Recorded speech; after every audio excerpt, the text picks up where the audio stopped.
Okay. I think we should be recording now. Are you getting a message that it's being recorded?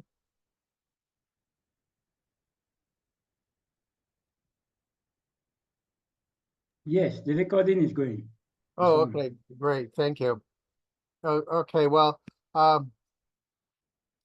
let's go ahead and get started then. And so today we're going to be talking about requirement number 3 of the CoreTrustSeal requirements. And see if I can move my screen. Yes, okay.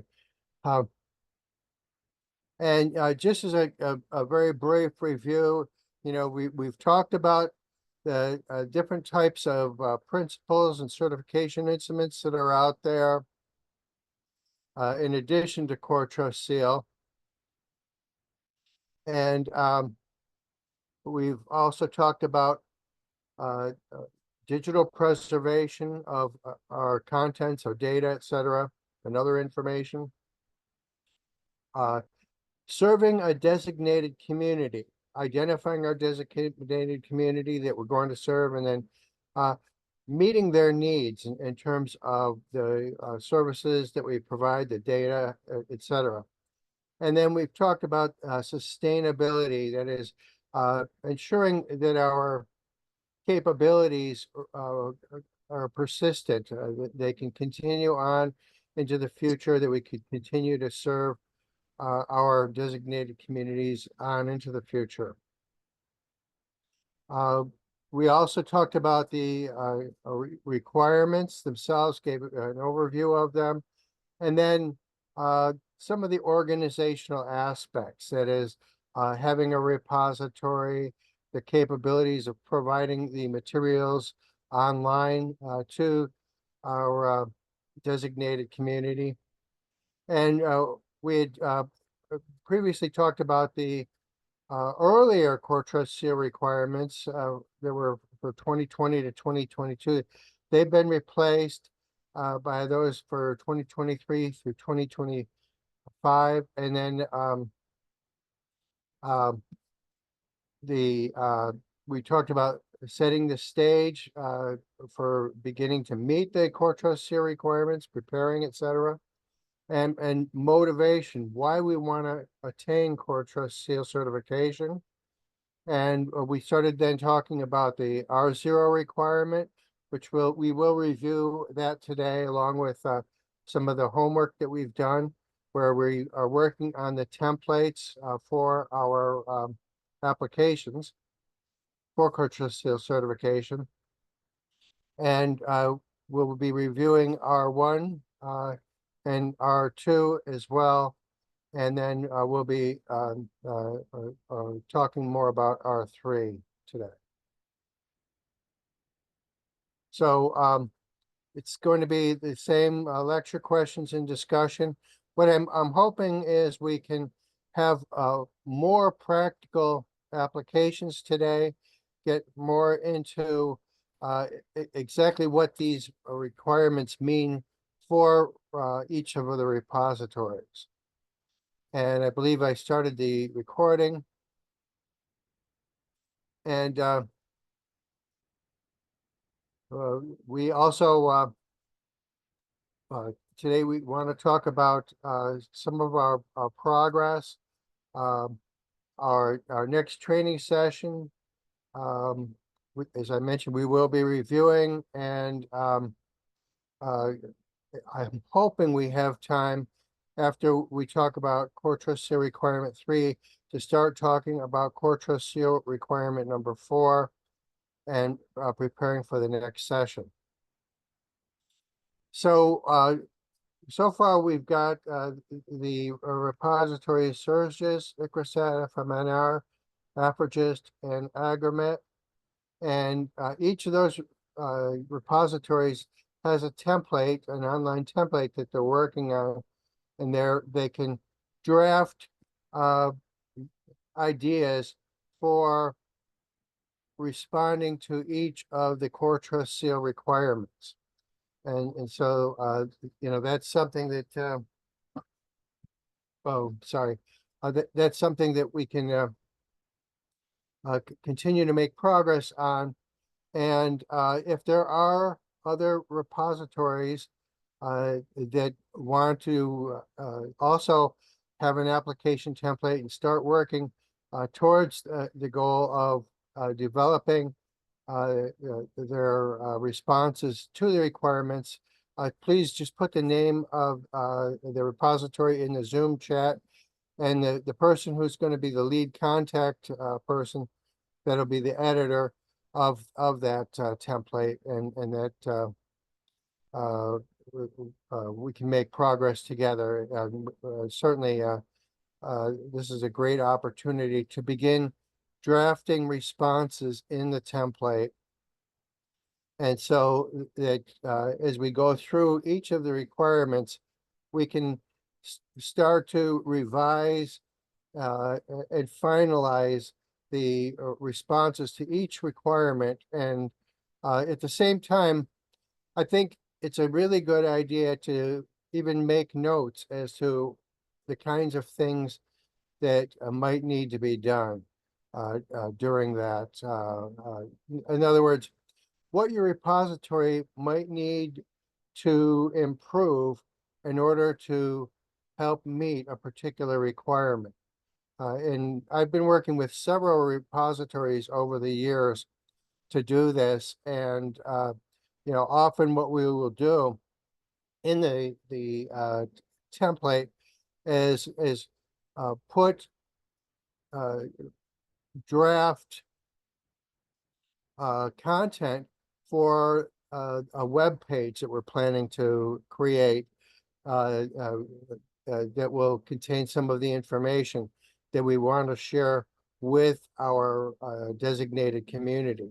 So that would be like a publicly accessible web page, and right there in the template, we actually start putting in the contents. We'll put a note, recommendations for this particular web page, and we'll have a heading or a title for the web page, and then some of the ideas that we have for the kind of content we want to include in that web page. And then members of the team can contribute to that as well and suggest, yeah, we could do this and that, etc. And in that way, we can start to develop more of the infrastructure that we need, like not only to serve our community, our designated community, but also so that we can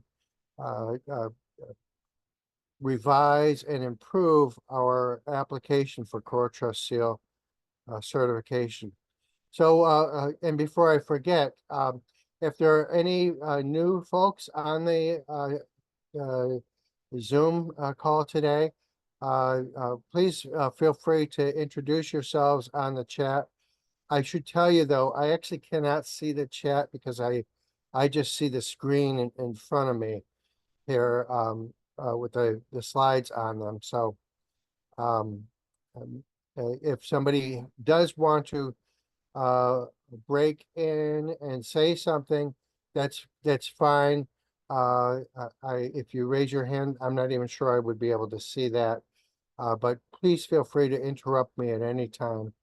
And this way we can address people's questions as they have them, and have a good discussion about any thoughts that are related to improving our repositories and applying for CoreTrustSeal certification.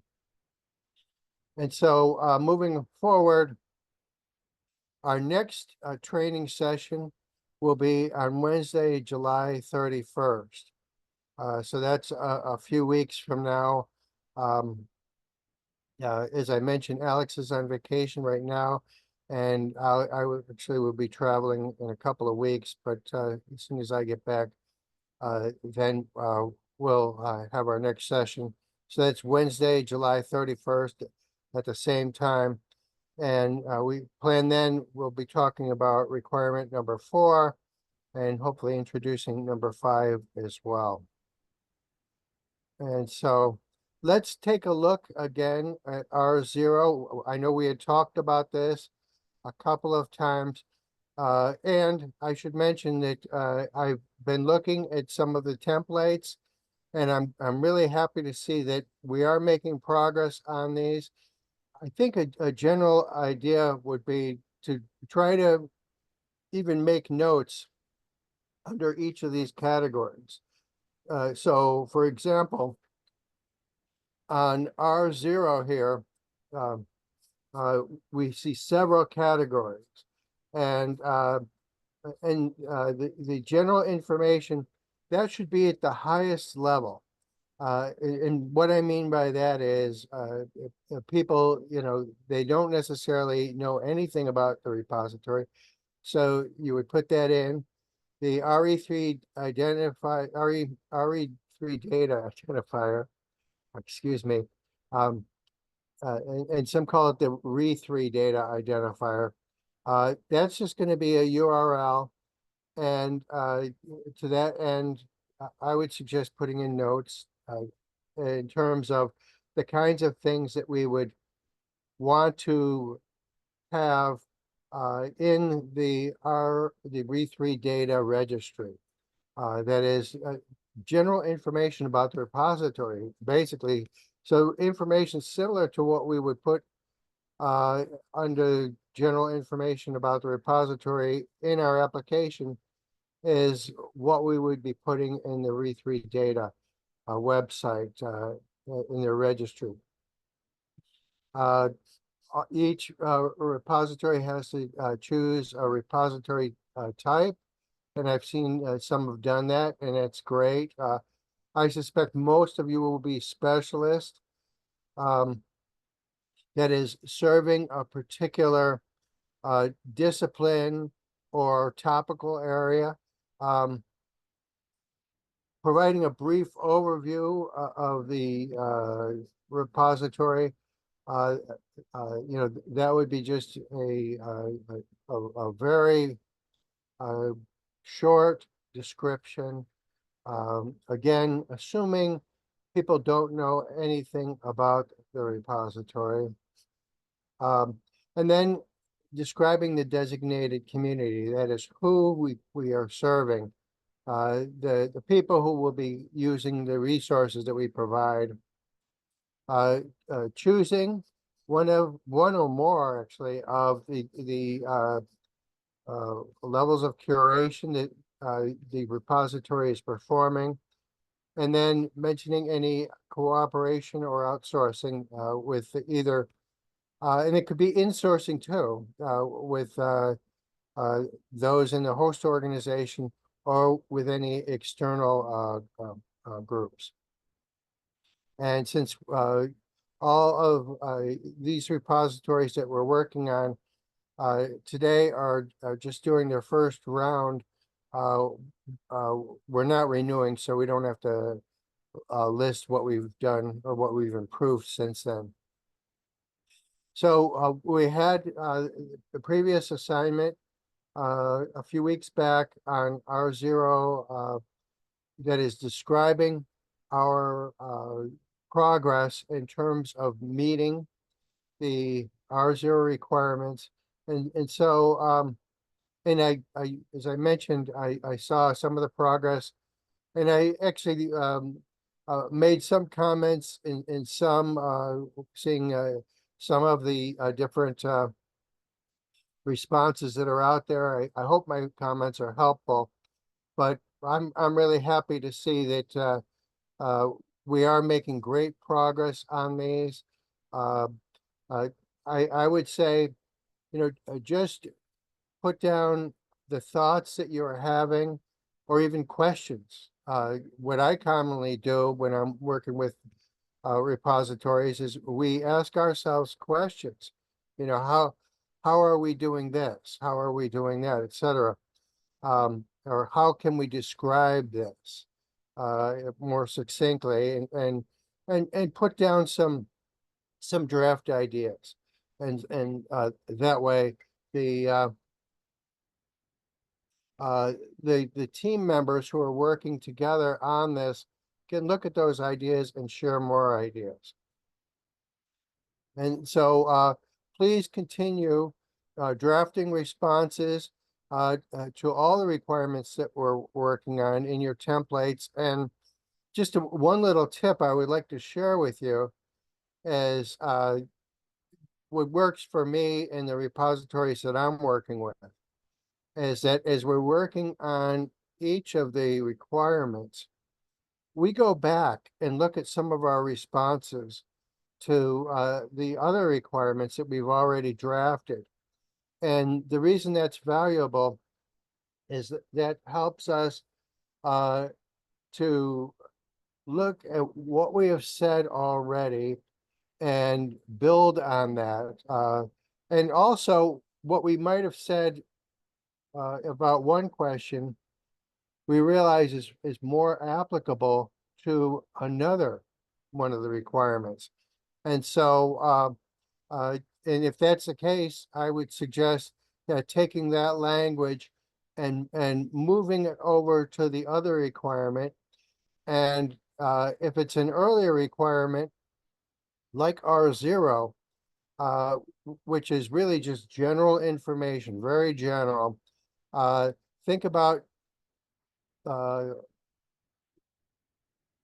describing the repository at a higher level. For R0, the assumption is the reader doesn't know anything about the repository. And so we're basically just introducing them, where we are, what we do, the community that we're serving, those kinds of things. But very, very general. And these don't have to be long or elaborate. And we'll look at some more examples as we move forward. So as I mentioned, re3 data, this is just a global registry of repositories that gives you an opportunity to have your repository listed amongst all the other repositories. So in a way, it's a recognition that your repository is, in fact, one of the internationally available repositories. And you would mention, the kinds of topics that you're covering, and the community that you serve, any particular subtopics or subject areas, or particular initiatives that you're working on, those kinds of things. But again, this is meant to be very general at a very high level. So the idea with the registry is if people are thinking of either depositing some data into a repository, or they're thinking about going to a repository to get some data, this is where they're going to go. They're going to look in the re3 data registry to try to identify a repository that is related to their interests. And so having your repository listed in re3 data is an opportunity for others to see your repository, how to get to it, and what it's all about. Excuse me just one second. It's a hot day here. In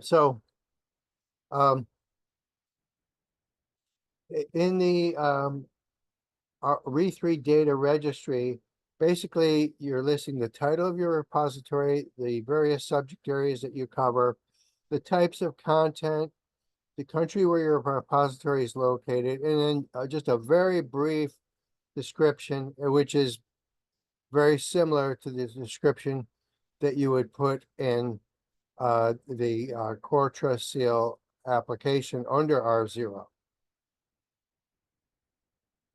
And then we had talked a bit about choosing a repository type. I see that in the draft responses in the template, some have indicated specialists, and I suspect that most repositories, most of the repositories that are participating in these sessions here are probably going to be specialist repositories. And then any disciplines that are represented, it's a good idea to describe those and any additional information that just provide some context for the reviewers. Remember, the reviewers are not familiar with your repository, so this is the place where you're telling them a little bit about what your repository does. And this brief overview is really where you provide a little bit of a narrative. And you talk just similar to in the registry, the re3 data registry, where you give a brief overview. The same thing would be done here. I would say a very short paragraph, just to provide that contextual information that's needed. And then a brief description of the designated community as well. And so what that means is what we want to show the reviewers and other readers is our understanding of who we believe we are serving with our repository, who the users are, if you will. And when I say users, I should be clear. I'm talking about people who are end users who are coming to use our data and other information, but I'm also talking about the contributors, the people who contribute the data. They submit the data to the repository to be shared with others. And so those are the users, generally speaking, and they are a major part of our designated community. And so what we want to do is describe that community very generally. Mention the subject areas, the expertise that they might have, etc. And we also want to talk about the level of curation that we're performing. And I've seen that some of the templates, and some of the responses in there, the draft responses are looking good, starting to show what the repository is doing. And some repositories might be doing all of these. That is, some content will be distributed in the same way that it's deposited, perhaps. I'd say that most repositories are doing something that is at least basic curation, where they're doing some checking, etc. And they might revise the metadata, improve that, or the documentation. And then some repositories go even further with the enhanced curation, where they might convert the data to a new format, or really enhance the documentation or the metadata to ensure that the user community understands exactly what that data product or service is about and how they might be able to use it. And then the data level curation goes even further.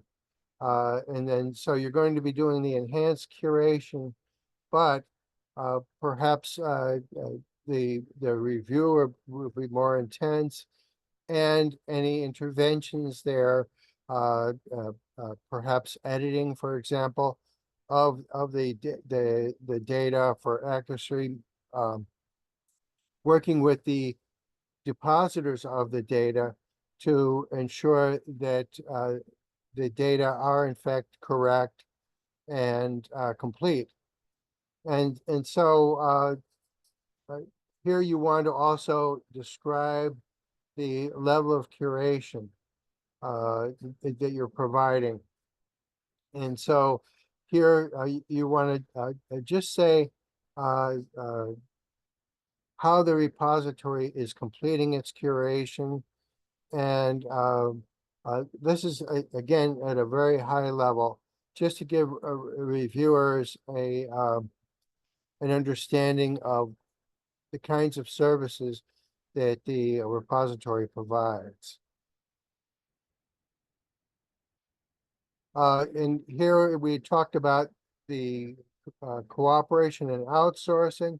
And this is, there's another term also, insourcing, which is where you're working with people in your own organization, perhaps another department, maybe the libraries or the administration, et cetera.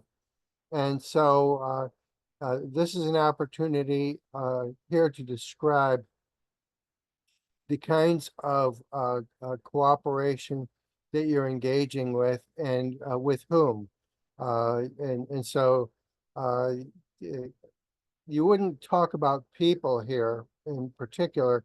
What you would mention is, say, if you're working with a company and they're providing services for you, they're contracting services, then you would describe the name of that company and the kinds of services that company is providing for you, for example. And this could be a company that's providing your operating system and supporting it, or maintenance of your hardware and software. And you also could even mention your sponsors here and other vendors that you're dealing with. And then we won't talk about the renewal because you're not renewing, but I do see Zahardin has raised his hand. That I can see. Please go ahead, Zahardin. And I'm going to turn off my air conditioning. It's a little noisy here so that I can hear you better. Okay. Thank you, Robert, for like additional clarifications on like especially on the 6 points of the R0 like requirement. I don't know. Since we do not have to list people or like just companies. Yeah. What about, for example, like local communities or communities-based organizations that we develop the capacities in data collection and information management like this, excuse me. So are we going to list them since we are partnering with them in terms of like data gathering or something? What do you think? Yes, I think that makes a lot of sense. If you're routinely working with them to identify new data products or services to serve your community, and this is a regular partner that that is contributing on an ongoing basis to your work, yes, I would suggest this would be a good place to list the name of that organization and the types of relationship that you have. That is the kind of service that they're providing for you. So yes, if they are helping you to recruit data providers or helping you to find various data resources, I think that would be a good organization to mention. And I mentioned the kinds of things that they are doing, that helping you with. And it doesn't have to be an elaborate description. For each organization, perhaps just one sentence or two, a couple sentences, perhaps naming the organization, and if that organization is providing a certain assistance for you or helping you in some way, describe how that is, how they're doing that with you, and how that relates to your repository and the efforts of your repository, the kinds of things that you're doing. And if they're doing this for like a particular location or region, you might mention that that is their focus is on this area, and how that helps the repository to serve its designated community. So yeah, that is a great question, Zahra Dean. Thank you, Will. Thank you.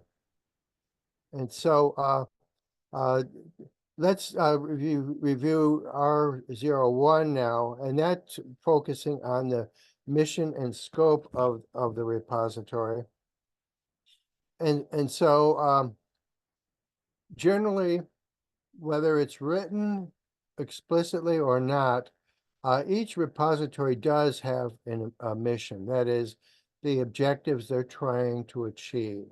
For the sponsors, the host organization, and the designated community that it serves. It has particular aims, if you will. And so what this requirement is asking is that, these be written somewhere so that the community can see it. So these would be written publicly. And a mission statement is generally very short, and I'll show you some examples. As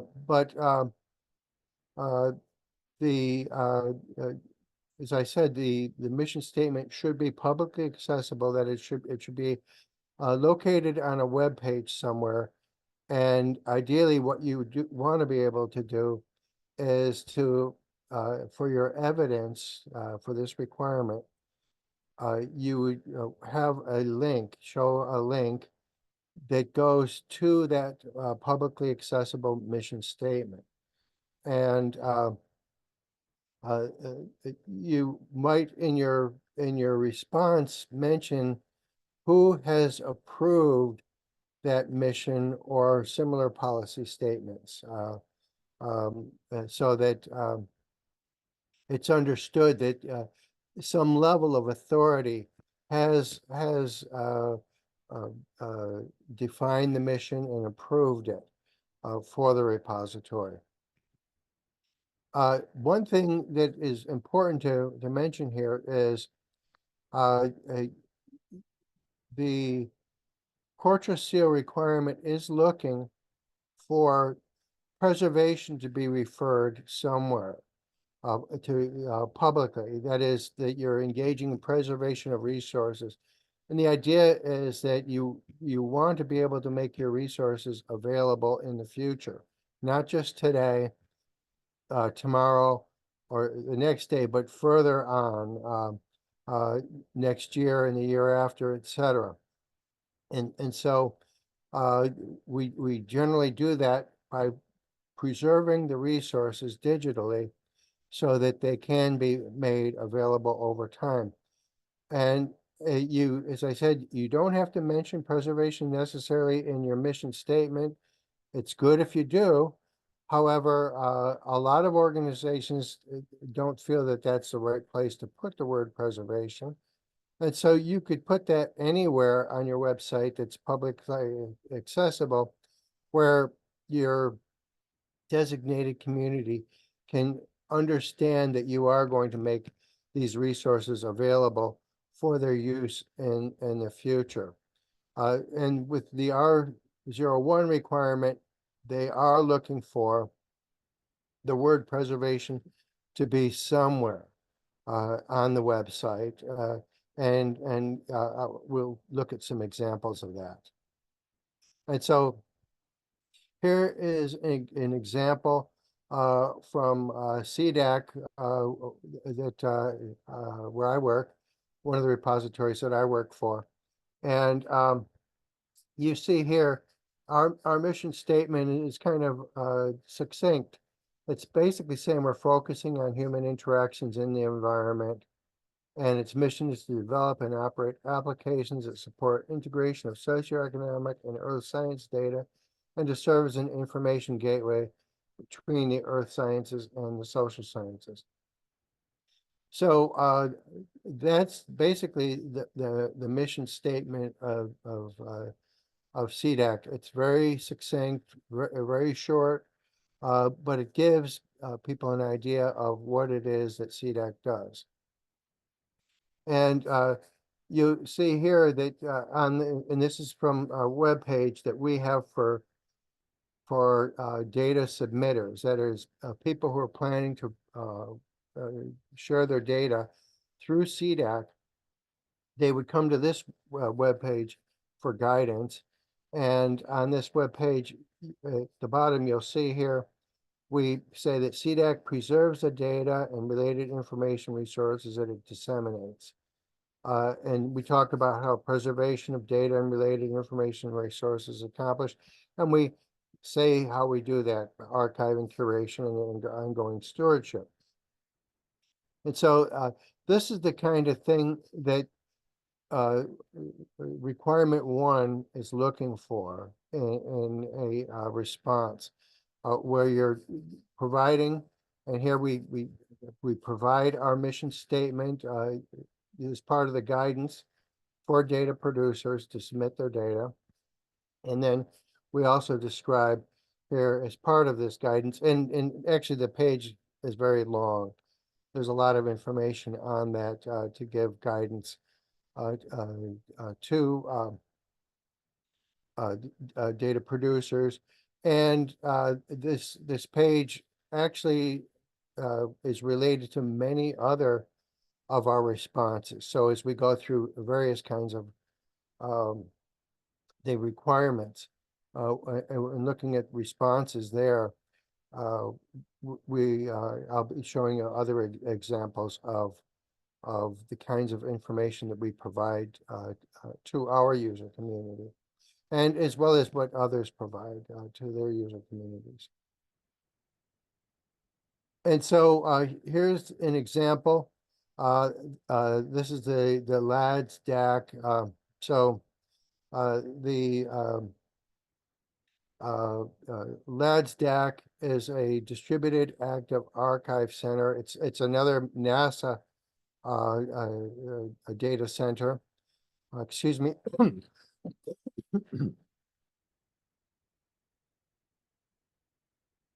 It's a hot day here. The LADS DAC in their response, and this is an excerpt from their response to requirement 1. And you can see in here the compliance level. It says it's been implemented. And the way the CoreTrustSeal repository offers these compliance levels is it's either a 0 or a 1. 1 means it's implemented, 0 means it's in progress. And so as we move forward, I'll show you how some are in progress. But here, the LADS DAC for requirement 1, their compliance level is 1, that is, it's fully implemented. And you see here they're describing their mission is to serve as a steward for satellite-derived atmospheric science data on a global scale. And then they go on about the different levels and data products, etc. They're just describing this. And you notice what they've done here is they actually provide the links within their narrative. So we're seeing a few links here shown, but in the response to the, excuse me here, in the response to the requirements, there's actually another place where you list the links, the reference links. So you would also list your links there. You don't actually have to list them in your narrative like they've done here. you could just put a reference to the links. You could say link 1, for example, or link 2. And then below where they have links in the application form, you would put link 1 and then describe that link, put the URL in there for it. And so here, let's take another example. And this is the Australian Social Science Data Archive. And you see here, their compliance level is 1 as well. That means fully implemented. And they're describing their mission. And they're saying we make social science data accessible and reusable. Very succinct. And then they go on and they say a little bit about their national research infrastructure of the social science community. So they're talking about the community they serve here. And they're talking about how they implement international standards, et cetera. And so these are all great points. And you'll notice even at the bottom, they're saying, and this is really important, the mission statement was approved by the steering board for their data archive. And it consists of members of the OSTIC Consortium universities based in Vienna, and then Graz, Linz, and Innsbruck, and a representation of Austrian Federal Ministry of Education, Science, and Research. So, again, this is not a lot of information that they're providing here, but it is very compact and detailed. And you see they also have a link, and this is how I was describing to you. In the narrative, they have in the next to the last paragraph a 1 in brackets, and then under links they have 1, and then they have a link to the mission statement. And so this is what a lot of repositories do, how they respond to this particular requirement, and most requirements actually, by putting a reference in your paragraph and then putting a in the list of links, you number them and list your links that way, the actual URLs. Okay, and so we had a previous assignment to work on the template for R01. And so again, you would want to put the link to your mission statement. If you don't have a mission statement online now, what I would suggest is you put a note for yourself to create a web page that has your mission statement on it. And so that would be like a little to-do list that you start. And actually, most of the repositories that I work with, for each of the requirements, they do have a little to-do list. That is the things that we need to do in order to meet this requirement. And it might be a simple statement like, let's put our mission statement on a web page. And you could even say perhaps the URL for the web page would be this. And this way, you can provide that information to the team that's creating the web page, or the individual or individuals who are doing that, or the individuals who really work on the content for the web pages and approve them. And then once that has been decided on, they can then develop the web page. And so putting in notes like that for each of these requirements is really a helpful way to go. So these are a couple of questions we might want to ask ourselves. Is the mission statement publicly accessible? What authority has approved it? We would want to mention that, as we saw in the example. And if the mission statement doesn't say preservation on it, that's not a problem. It doesn't have to, but somewhere on the website, as in the example I showed you, you might want to mention how your repository is preserving information to enable future use. Whoops, I'm moving too fast here. So next, we're gonna talk about our requirement for rights management. And that's number 2. And here, what we want to do is to show how the repository maintains all applicable rights and monitors compliance. And so this is going to show our overall approach to rights management. And so we might want to talk about any licenses that we either recommend or require for the data and other information resources, so that we can show the users what rights are associated with a particular resource, what's allowed or what's not allowed, any restrictions or constraints on use.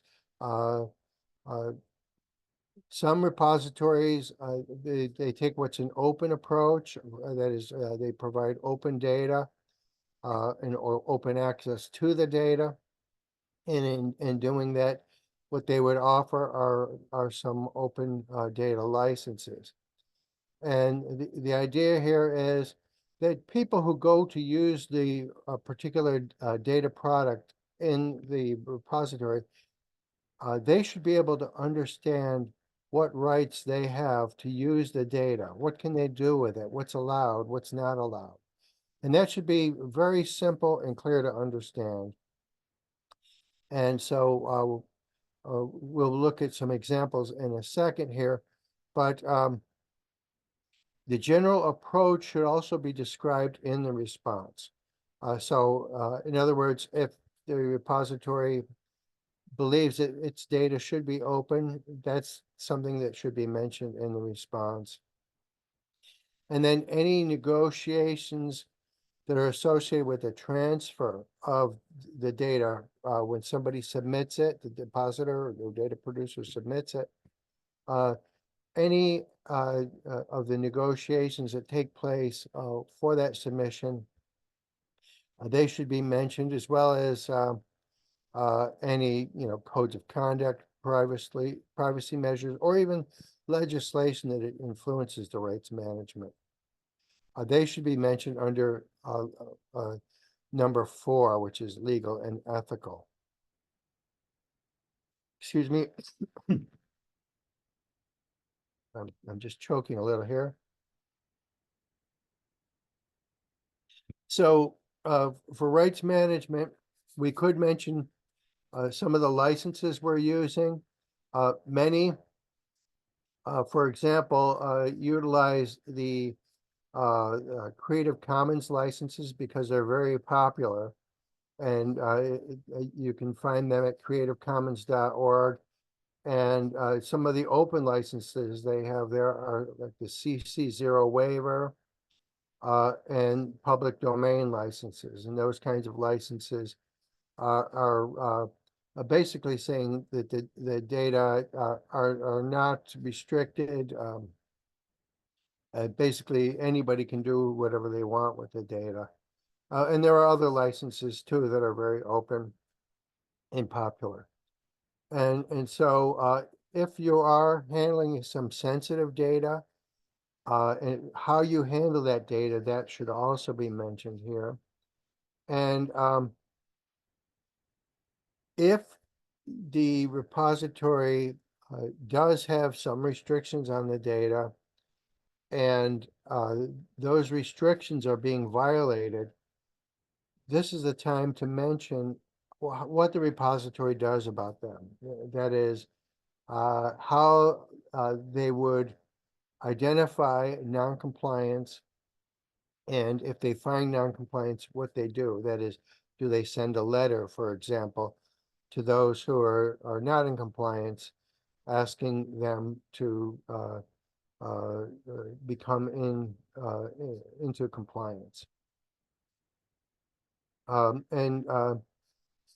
So you might notice here there's a note at the bottom: for applicants that hold data or metadata with a disclosure risk, the target compliance level should be implemented. That is, if you have sensitive data, for example, you, you should describe how you are managing that sensitive data in your response for R2, and otherwise you wouldn't be able to get certified, because they're expecting you, if you are handling sensitive data, you need to be able to describe how you're managing that data. And so here our questions might be, what is the repository's approach to rights management? How are we describing it? How we describe the approach to managing conditions for use of any data that are either considered sensitive or protected. And then the approach to licensing and any formal agreements that we might be using to facilitate that licensing. So here we're looking at an example for R2, and this is an excerpt from Season's open data policy. And so Season's, where I work at Columbia University, that's the department, and we have an open data policy. And basically our policy is to make data open by default, with only narrow exemptions for genuine security, privacy, or legal concerns. And so here we're stating that up front, so it's clearly understood. And actually our open data policy goes on and gives examples and things like that. But it doesn't have to really be that long. The general idea is to describe to your community how you are handling your data in terms of your policy. How are you managing it? The rights you would assign to the data, any licenses that you might expect them to be using, and if you are using sensitive data or data with either security, privacy, or legal concerns, how you might be handling those as well. And then here we have an example of the data licenses. Here we describe the data licenses. And again, this is part of the guidance that we provide for data producers who are trying to share their data. So we have a whole section where we talk about licenses for them. And this way they understand why we're doing this, the kinds of licenses we're using. And here you see we advocate the Creative Commons Attribution 4.0 International License, and we just call that CC BY or CC BY 4.0 because it's a very, very popular license. Many repositories use this license, and so you see further on referred to that as just CC BY because it's very popular. Everybody's familiar with it, and we ask the data producers to sign an agreement that allows us to put that license on their data, and I'll show you an example of that now. So this is the agreement that we ask data producers to sign. I should mention the agreement actually takes an entire page, but I couldn't fit the entire page here, or it would be very small print. But basically I've condensed this, and you can see there are basically three elements to it. In addition to asking for information about the data, such as the title and the authors, a version, and a brief description, we ask that they are signing on behalf of their co-creators, and that their co-creators have agreed to this.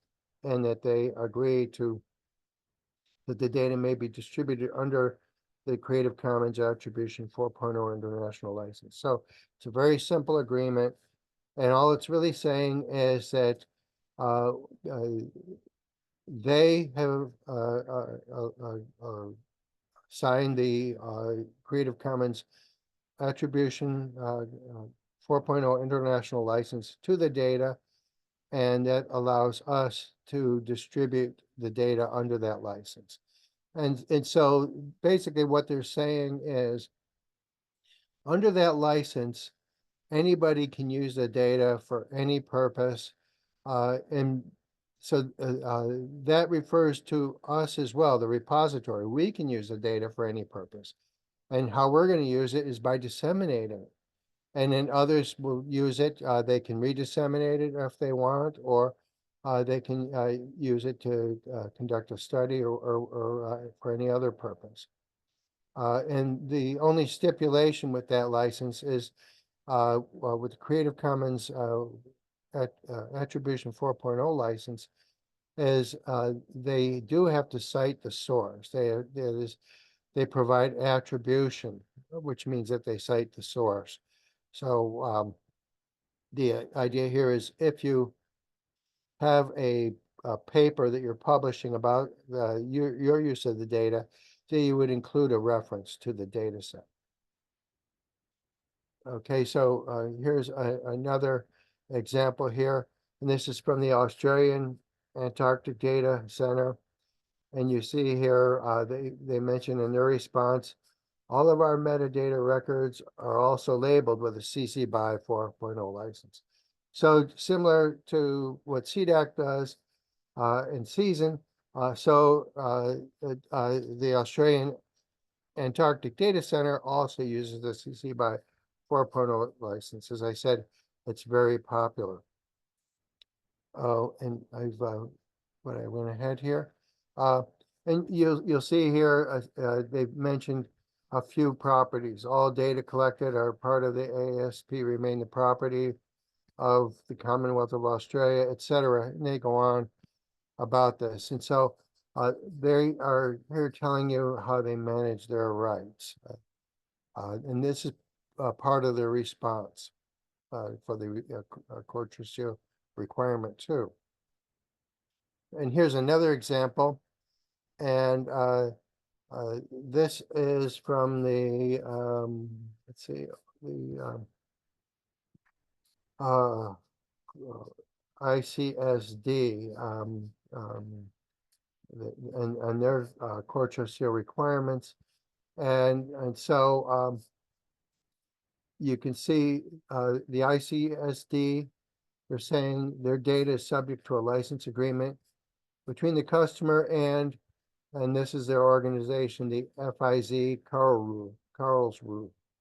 And so that's the host organization, FIZ Karlsruhe, and ICSD is the repository.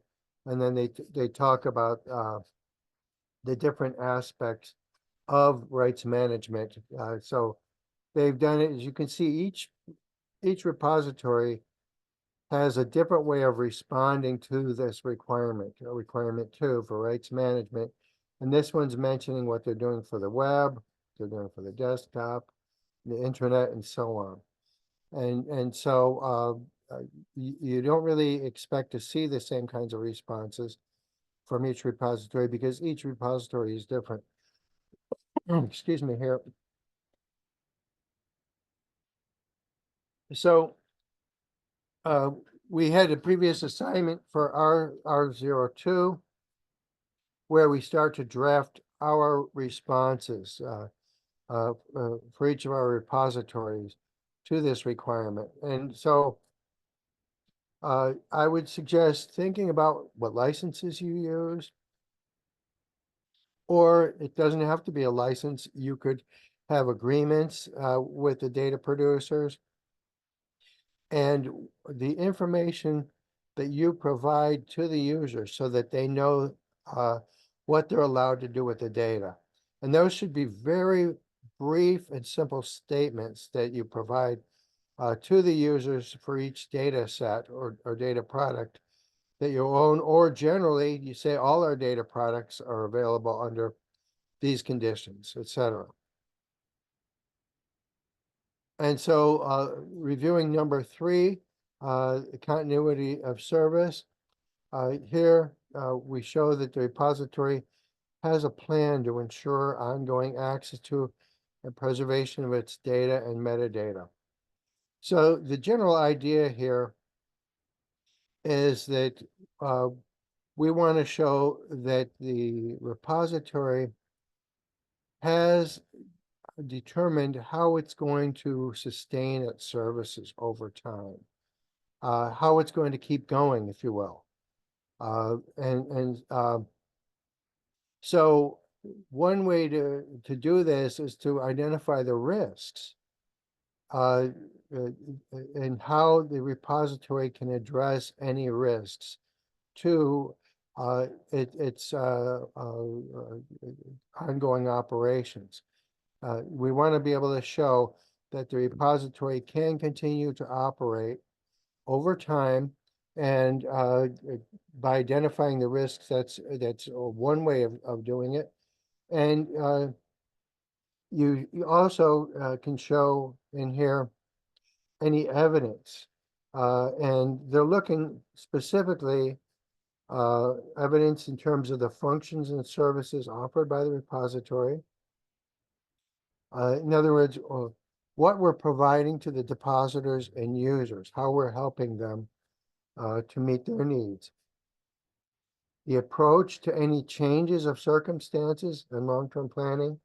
That is, all repositories experience circumstances, some unexpected, some expected, and we plan for those, and how we address any changes to either the expected or unexpected circumstances.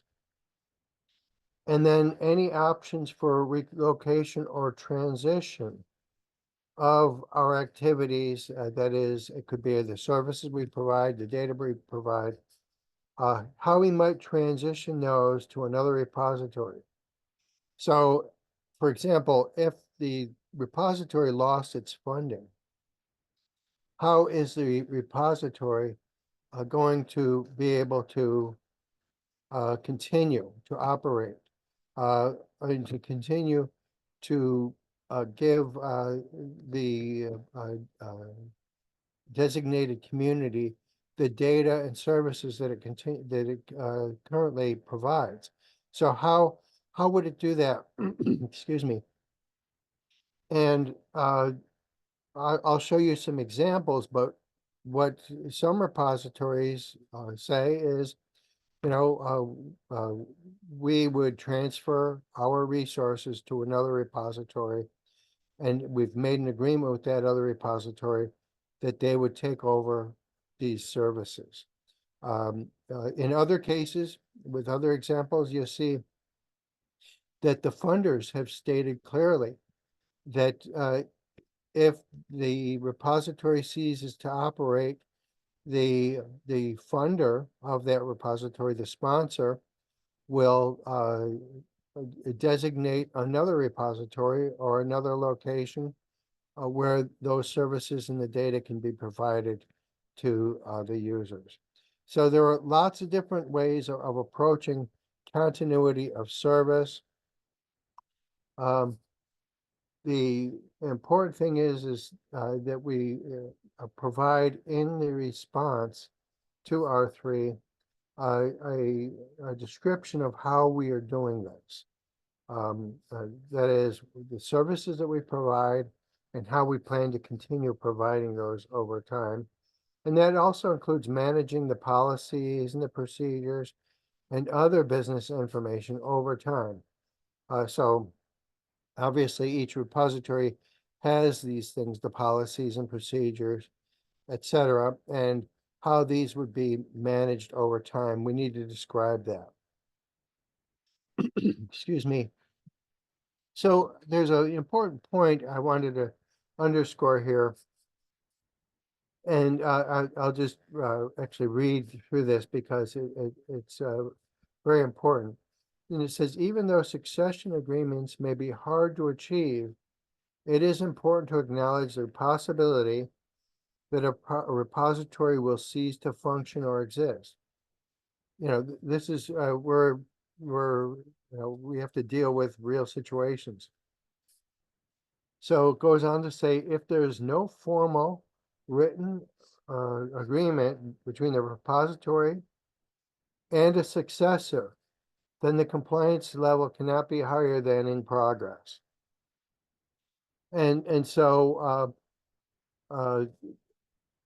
what they're saying is for requirement 3, each repository does need to show what's going to happen if its funding ceases, it no longer has funding, how it's going to handle that situation. Excuse me here. Sorry about that. And so this is a challenge, I have to say. Each repository, though, needs to face the idea that its funding could end. And so if it's getting funding from a primary source, they might have to work with that funding provider to identify what would happen if the funder is providing resources today and they can't do that at some point in the future.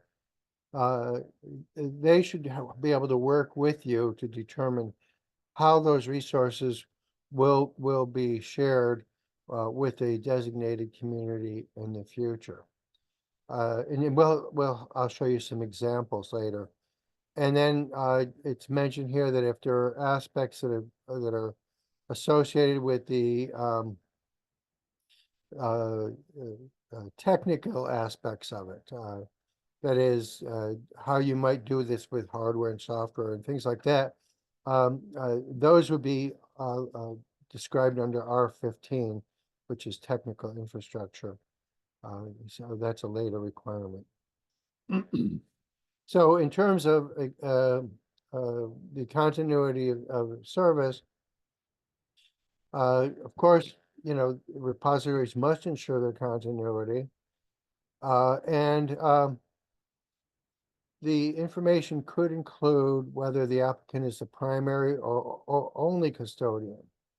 You know, whether they're sharing responsibility for the future of the digital objects and any service level. So here is a good place, you know, if you're working with a partner to do that. Remember, we talked about partners earlier under R0. That partner's role might be related to providing the continuity of service. And here, this would be the place to describe that. But there are a couple points here that should be explicitly mentioned. And it's saying if the sustainability of the repository is depending on a host or a parent organization or some other organization, and that's guaranteed, it will take over the responsibility in the case of a service discontinuity.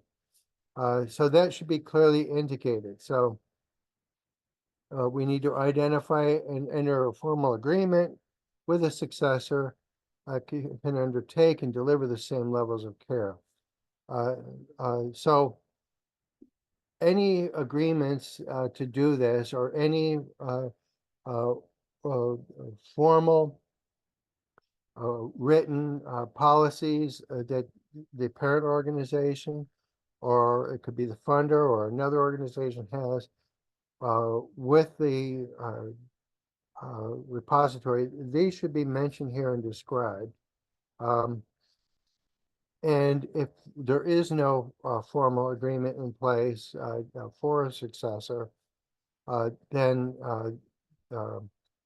the status in terms of the level of compliance for the repository, that would be have to be labeled in progress.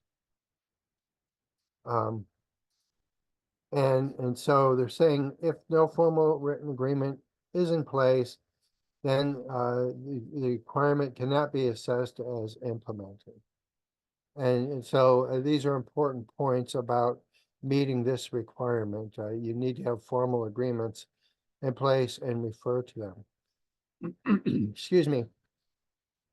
So here we're looking at an excerpt from the response from the Australian Antarctic Data Center.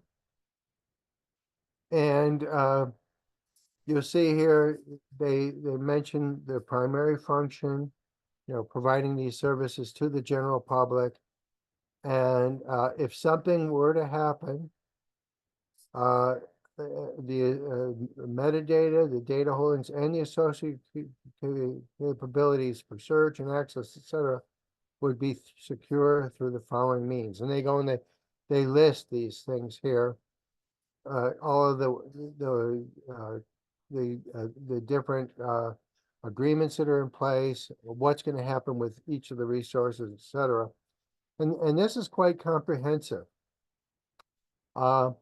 I did want to point out to you, though, in particular, the first item here, because it's saying, as specified by the AADC Preservation Strategy 2024. Whoops, a formal arrangement exists with Environment Information Australia, which is another organization, part of the DCCEW, who would take all our metadata and data holdings should the AADC cease to exist. So they've made a very clear statement here. If they have to end their services, this other organization, EIA, will take over. And they're also, as evidence of this, they say the strategy states that the EIA are an official approver of the document, and they provide a link to it. And so this is a great example of how a repository should be addressing this requirement. In other words, the Australian Antarctic Data Center has made this agreement, this formal arrangement with the EIA, and they've written about this in their preservation strategy about this agreement, and the EIA is an official approver of that document. So they have all of these relationships for this agreement written down, and it's available, publicly accessible. And so you can see this. Anybody can read that and see exactly what would happen if the AADC ceased to exist. So I just wanted to bring that to your attention, because this is a fundamental aspect of this requirement, and it doesn't have to be done this way.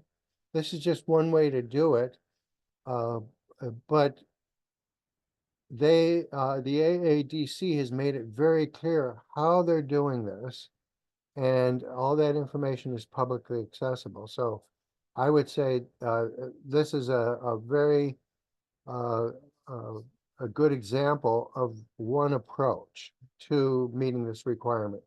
And as I said, there are other approaches, and I'll show you some other examples here. But I should mention also that in terms of their continuity of service, they're mentioning some of these other elements, their metadata and the data being transferred to different places, to the government, to the Institute for Marine and Antarctic Service, etc. And so they're talking about different data would be transferred to different places, and so that the different communities would be served, or continue to be served, I should say, really. Okay, so here is another example of R3. And so this is from Cicero. They're also in Australia. Um, and, um, and so you might notice here that their compliance level is a 0. Okay, so they are not, they have not implemented this yet. But they're telling us that they have not implemented it. And what's important is that they're telling us what they're doing. And if you look at the very bottom line here, it says, we will work with the National Archives of Australia over the next few years to develop a succession plan. So they're telling us, well, we don't have our succession plan yet. We know what our services are, and we provide those services to our community. And we are doing this under provisions of the Australian Government Science and Industry Act of 1949, etc. So the different laws under which they are authorized to operate. And these are all great examples of what they're doing, but they're telling us also that they have not met the requirement for a succession plan. And so what they are doing is they're planning to work with the National Archives of Australia to develop that succession plan. And they're making it very clear and upfront about this. And they're also saying what they would like to do in terms of their plan. And that is for the project, their current project, they're aiming to transfer preservation access to large big data sets, again, under another law, and options for a distributed custody model. So they're looking into different ways in which they can address this requirement. But as I mentioned, this is probably one of the most challenging requirements because the repository has to really identify ways in which it can continue to operate if everything goes wrong. Okay, to be quite frank about this. In other words, if the funding stops, the repository can no longer operate. And this is kind of a grim thing to look at, but we have to face this. This could happen with any repository. So we have to decide, how are we going to continue to serve our designated community when it's no longer under our control? What can we do today to ensure that the community continues to be served tomorrow? Really, that's the bottom line. And so repositories, they really have to look around for ways to address this. And it can't be understated. This is a real challenge. And so a lot of repositories that have been certified, including Cicero, have not met this requirement. But you don't have to meet every requirement. And so they're in the implementation phase, and they've met many other requirements. So the repository has been very honest about the response here. And I think that's laudable to see. And so this is an example of how one approaches this and starts to look around to see how they might be able to offer continuity of service. So let me show you another example here. And this is from the LADS DAC as well. This is another DAC that's sponsored by NASA. And so they state here, the long-term stability of the LADS DAC depends on funding from NASA, our sponsoring agency. And then they go on to say, NASA has clearly stated that it believes that long-term stewardship of NASA collected remote sensing and field campaign data are essential, etc., as indicated in the ESDIS project plan. And then, so they're referring to a plan, an ESDIS plan, so they're going to give a link to that, obviously. And then they go on to say, as indicated in the ESDIS project plan, the functional and performance requirements of the ESDIS project include the following. And then they say, you know, it's going to provide active archive and distribution services until a peer review for science merit removes the need to maintain active status. And they also mention a secure and preserve the unique, irreplaceable, and essential data and information until such time as they are provided to permanent archival agencies. So they've been quite clear here about how the repository meets the requirements for their funder, NASA. And they actually go on to say that each of the DACs is governed by the requirements for archiving, distribution, and user services for the EOSDIS, Earth Observing System data and information system, which we just call EOSDIS.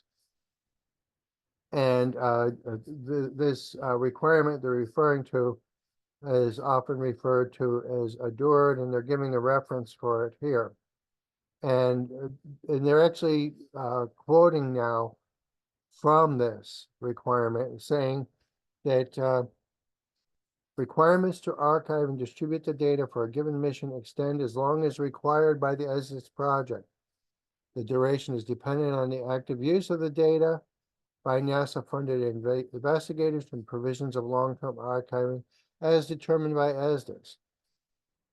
And they go on to say that the DACs will need to ensure that the data are transitioned to the appropriate long-term archive when NASA notifies the DAC that it is appropriate to do so. So they say that in the unlikely event that the NASA EOSDIS LADS DAC is relocated to a different host or institution, the LADS DAC will follow NASA procedures for activity transition. So this has been largely defined by NASA because NASA is a funding agency for this DAC. And so this response is really referring to what NASA has specified with regard to continuity. And this is a great response here. So, excuse me again, I'm choking today. So we have some questions here we might want to address, and that is, how might a repository ensure that its holdings will continue to be preserved, accessible, and usable if its current funding ends? And as I said, this is a tough question.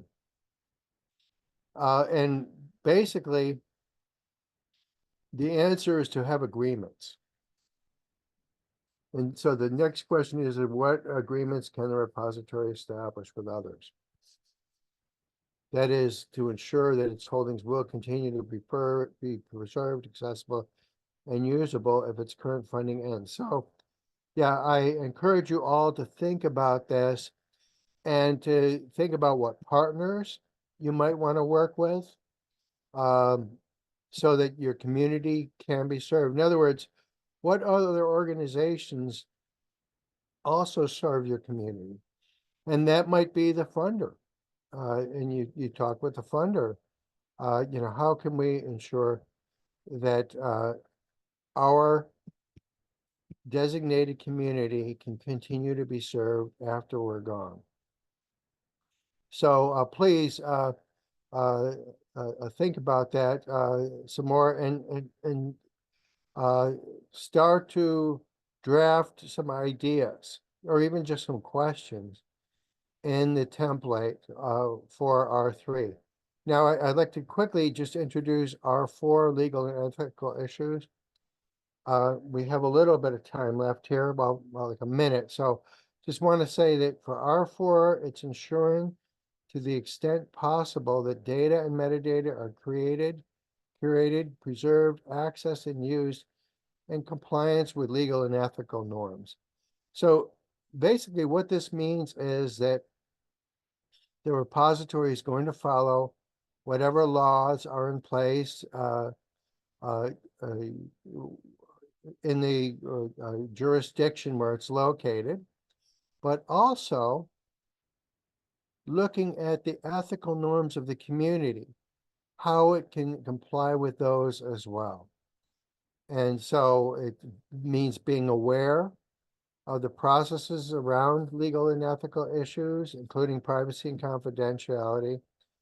And the important thing is the response statement and evidence should include references to how the repository identifies and manages its relevant legal and ethical standards, compliance with specific legal nor ethical discipline or domain standards, how information requested from the depositors can confirm that data collection or creation was carried out in accordance with the legal and ethical criteria, etc. And any data or metadata with disclosure risk, that should be mentioned as well.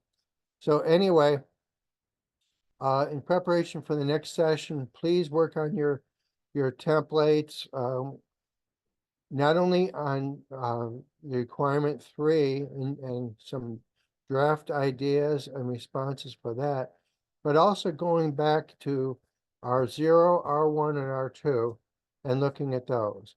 And so I see we're out of time now.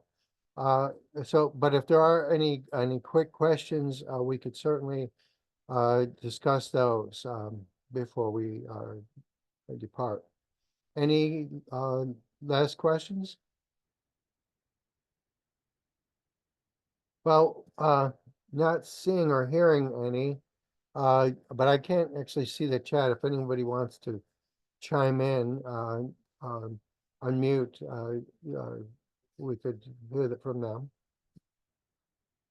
Or alternatively, if there are no questions today, since we are out of time, I want to thank you all for your attention. And again, I'm looking forward to talking to you again on July 31st. So we'll see you then. Hi. Oh, Yeah, yes. hi. Yes, Yes. Mansoor, I yes, want to say go something. ahead. This training, we need it for a consortium member, and thank you everyone here attend being a part of this call. Of course, Mansoor, you joined already. Just so we need this repository for as example, and we want to publish more data from the consortium members. So really, thank you for your active engagement. And we look forward others also to join this training for next week.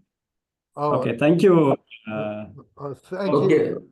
Thank Yeah, you. I have. Oh, yes, I go have ahead, some. Mansoor. Yeah, thank you really for your effort. But my suggestion, even this weekend, I tried to follow the R0 for agreement, and I faced really problem according to the theoretical thing we have. And when I go in the concrete thing, but because we send the Google Drive that we supposed to fill, I start to fill it. But some place I have really confusion, but I get a comment from your colleague also for what I put. But I think that will be nice to take one example to do it together, because even when we read the theoretical PowerPoint, really we face problem to fill it in the concrete issue. That I think that is really nice to do one exercise, to take one institution and to do together. And now perhaps we can understand better. Then that is my suggestion. Yeah. Yes, that's a great suggestion, Mansoor.